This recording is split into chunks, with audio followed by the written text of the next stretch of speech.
Hello my dear friends, here is again Karuna talking on the subject of Armenian duduk. So in this short video I will tell you how to choose the right instrument for you, especially if you are a beginner and you don't know what to choose, how to choose, where to choose, and between what and what, like that. So if you would ask me how can I choose my instrument, I would say the most maybe banal thing in the beginning, so just take the instrument from the famous maker, from the famous good maker. Not every maker is famous and not every maker is good, so if you know one or two names, just stick to them. Don't try to get a good instrument cheaper then it would be from a good maker, from someone else, from like middle range duduk maker. So you could make a mistake, and I have made a lot of mistakes in the beginning. So at least 3 instruments I bought in the beginning were not of a good quality. So that's why I'm just trying to save you a little bit of money. Maybe we will not save, but but I hope you can. You can, yes. So if you know some good names, find the website of them. Not every maker is good with internet, you know. So some makers are kind of old and they don't know how to deal with that kind of modern things like internet and computer and so. But still, you can find some contacts, and if they have time and space for you, they will make for you an instrument and even send it out abroad. Not every maker is happy to send instruments abroad. It's kind of too much work, and so to go to post and make all these arrangements and so on. But still, you can do it. You can do it if you have enough desire to play a good instrument. You can do it. Another thing you can make is to go yourself to Armenia. So again, you can save a lot of money, and you can educate yourself a lot. If you go here, you will make some personal connections to makers of the reeds and makers of the duduks, and it will educate yourself a lot. So. And this country is nice. It's small. Everything is like close, and weather is good, and food is cheap and very good quality. And people are the hospitality of people is very high. So especially if they see some foreigners playing duduk, so immediately they become your friends. You know, immediately. So, of course, if you go straight to the maker and he will see, okay, this is a new foreigner coming to buy duduk, he will probably sell you a good one, but he will charge you more than for Armenian locals here. Of course, maybe it will be a double price for you, but still it will be cheaper than if you buy it from internet, like that. And the third opportunity, I would say, you can buy an instrument from someone who is a professional duduk player. And he plays before people on the stage, and at the same time he is a little bit dealer of one or two duduk makers, most likely the ones from whom he buys duduks for himself. So, and in this case probably the price will be the highest, because it's just like this. But you can be certain that this player not only knows where to buy a good instrument, but also has checked it for you before sending you the instrument, you know, like that. A good sign of better quality is of course a stamp on the duduk. This is Karen Mukalian, the MKS stamp. Is one of the most famous makers in Armenia here. Many makers are better on internet than Karen Mukalian, so he does not promote himself very well, but his quality promotes him instead of internet, you know. So some makers are not as so good as Karen, but they are promoting themselves so well in the West, like making a nice website and, you know, making a nice case, making a nice like stamp and things like that, which is of course not important at all for a professional player who can just recognize a good quality by playing it, by keeping it, by holding it in the hands.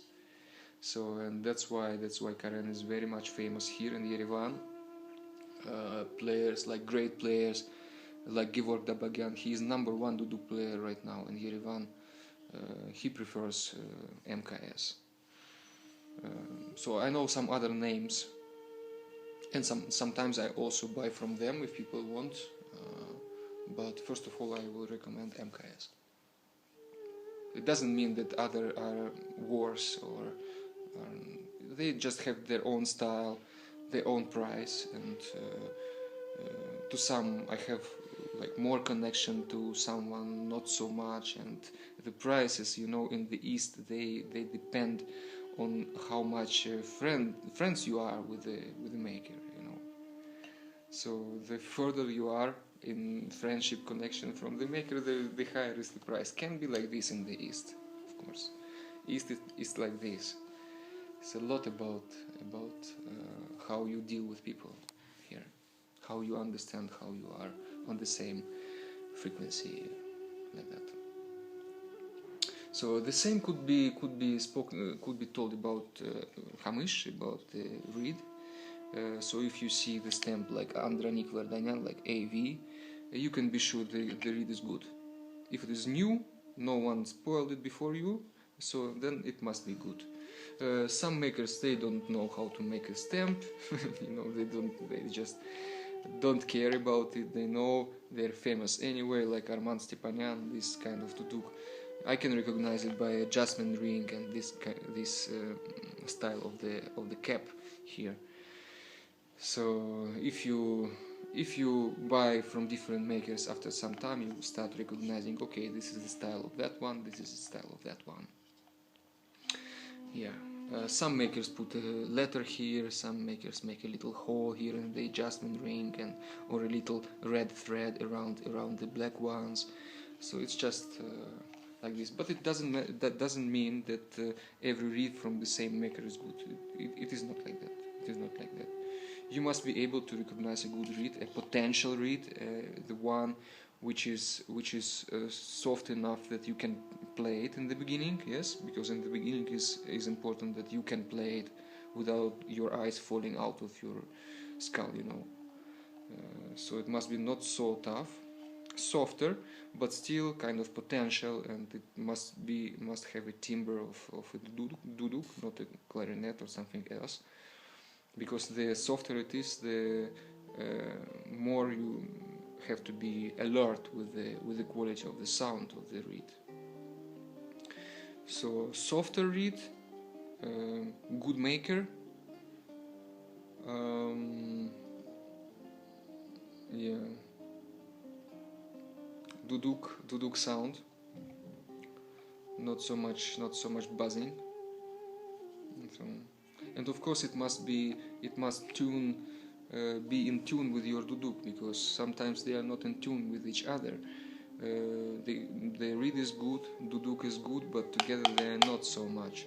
But some makers like Karen and Andranik, they are friends, so they are neighbors and they are in good connection. So if someone makes a duduk, the another one can bring a reed and look, okay, they fit together. So it must fit together, the reed and the duduk.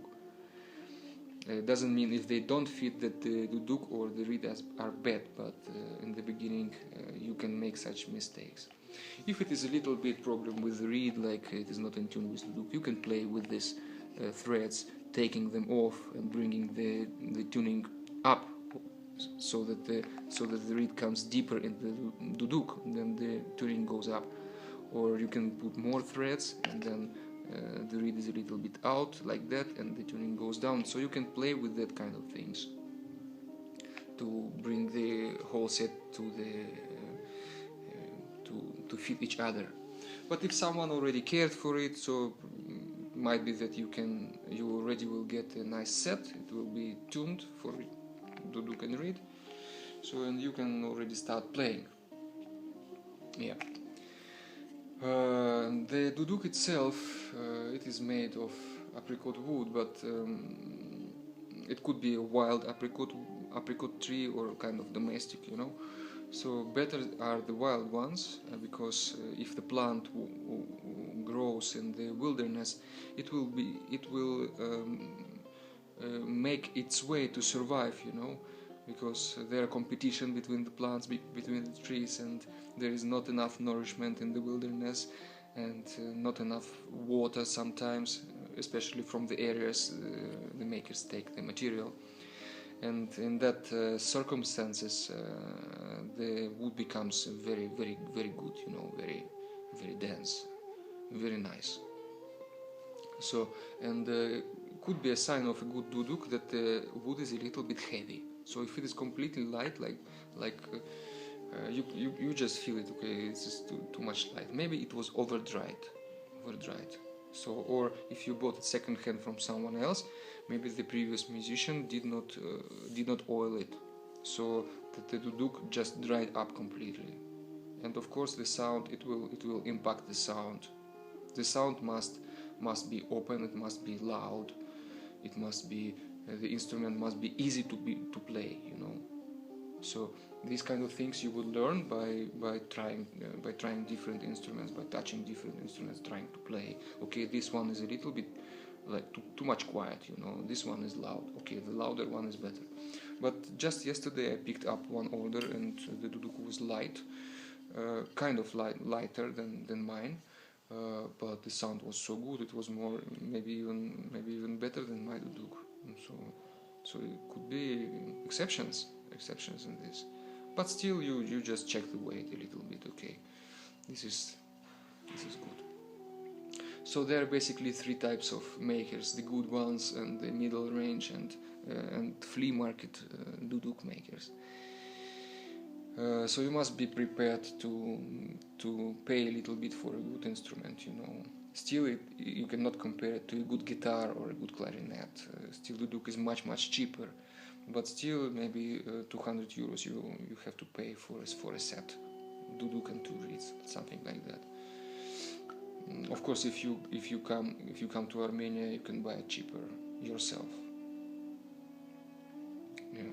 So my first instruments were from a middle range maker, and it was not the best quality of him. It was like middle of low quality of him even.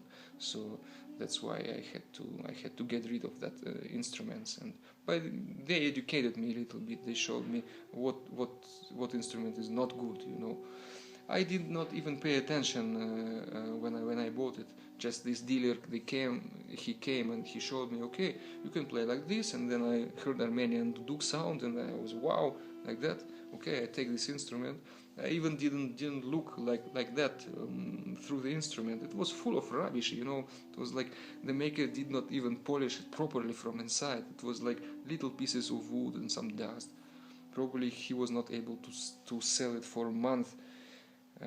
But now I came not knowing anything about it and just bought the shit, basically. Yeah. So, and on flea market you can buy even the whole set, the duduk and 2 reeds, for the price only of one good professional reed. That just means it is not apricot wood, or it's a super bad quality apricot wood, and it's of course without doubts, it is not tuned at all. So the maker just took a piece of wood and he made it, drilled the holes, that's it, and painted with some cheap paint, and they sell it to the ignorant tourists who will probably buy it as a souvenir and put on the rack and showing to their friends that they have been to Armenia and bought a duduk. So you cannot play such an instrument. Yeah. So another thing I would say, in the beginning you better buy the key of A. This is the most common one, and the most of recordings on the internet are in A. In Armenia they love also B flat and B natural, which is marked as H. So the A one is marked in A, and the B is B, and B natural is H, and then C is C, G is G. So if you want to play solo, you better buy the ones they prefer in Armenia. Like Jivan Gasparian prefers B flat for the fresher sound. It has a fresher sound than A, and they say the A is like adult woman crying, and B flat is a younger woman crying, and the H is like a girl crying. So again, I just love this metaphor. I don't know why. So you just choose the woman.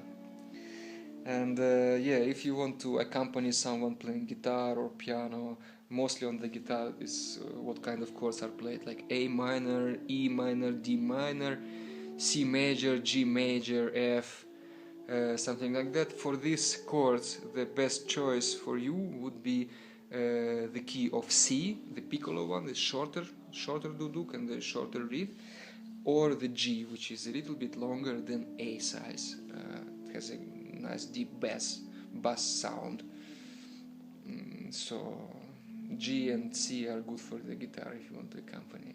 And if you want to play solo and learn, anyway, you have to buy the key of A. You have to. So, and you also have to pay some attention to the way the maker did it, how much love he has put into the instrument by making it, like how nicely are made the holes and this throat, and like how good is the color, and yeah, if it is like made nicely from inside. And also just if you can compare the instrument from the flea market and the professional one, you can see that on the professional one the maker was working, you know, he was tuning it, and especially in the fifth. So the fifth are 3 and 2 here, the fifth one, the note of C, note of B. You can see inside almost no material is inside. He just took almost everything with a very small and sharp knife, like a surgeon. The fifth and the eighth hole. In the eighth is a lot of material is taken out. In other ones are not so much, but still you can see the touch of the knife. And that fifth and eighth. So what else?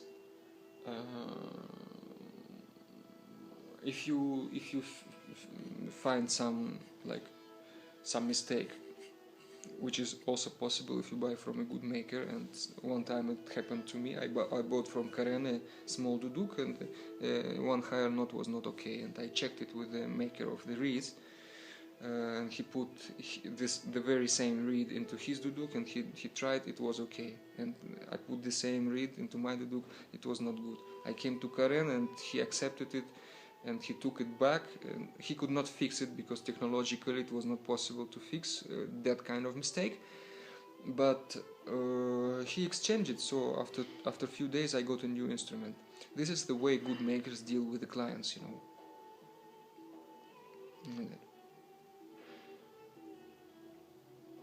So there are not many makers, and I would say the best ones, they make either duduk or the reed. They don't make the two things together. Either they are good in one and bad in another one, or the opposite. So that's why it's a bit of work to connect the reed to the instrument from different makers. If you buy from someone, you must be sure, okay, this person can do it for you.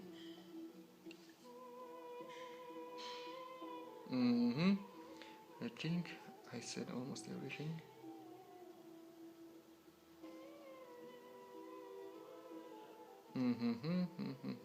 Yes, and of course you can a little bit check your instrument, the tuning of it. You can put some drone, but also to check it properly, you must already be able to make a proper sound. You know, to know how to blow each note, and how to what means the reed ready to play. So if the reed is not ready to play, like it's a bit too dry right now, I put F sharp note. If the reed is not ready to play, it's too dry, so you can't make a proper note. duduk is right and the reed is right, but the reed is not prepared for playing. It has not absorbed enough moisture right now, so you will not make a proper note. Many factors, guys. I tell you guys, duduk is a very tricky instrument, very tricky. But don't be afraid, don't be afraid, you will become friends.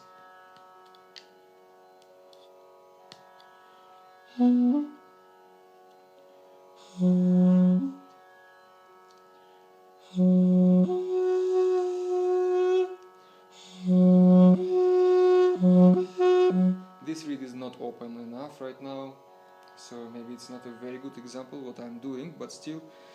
So what I wanted to say, you can check the tuning playing two notes from same notes from different octaves, like we have here. If we close everything, all 8 holes, we get F sharp, yeah. And if we open everything and we have it like here, it will be again F sharp from a higher octave. So if you put a drone sound at F sharp and you play the lower one, then you have to play the higher one, and the sound should be like equal.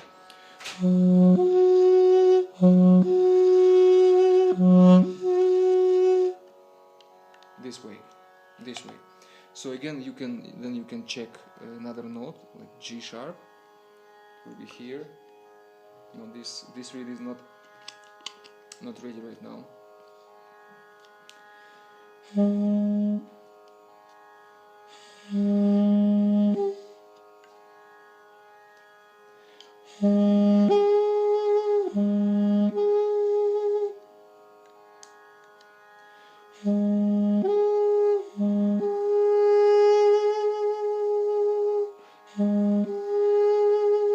Like this I'm checking, just between the same notes, or I put the drone of A, the key of the duduk.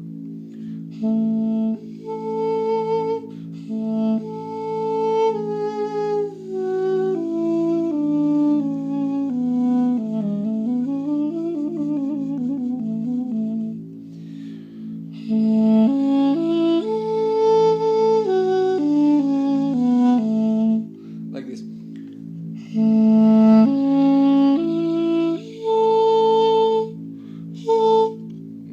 This reed is very tough. It's a new one, and you can see that like I'm really struggling a little bit playing this reed, but still it has a lot of potential. Don't be afraid of the tough ones.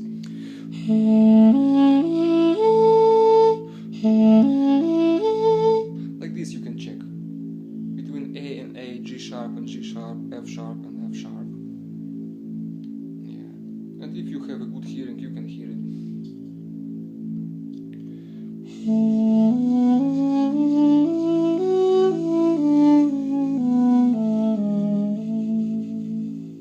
Like that.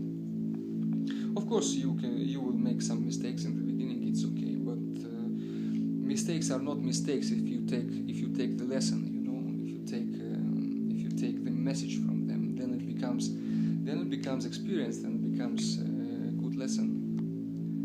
So, guys, enjoy playing your duduk, be patient, and see you in the next videos.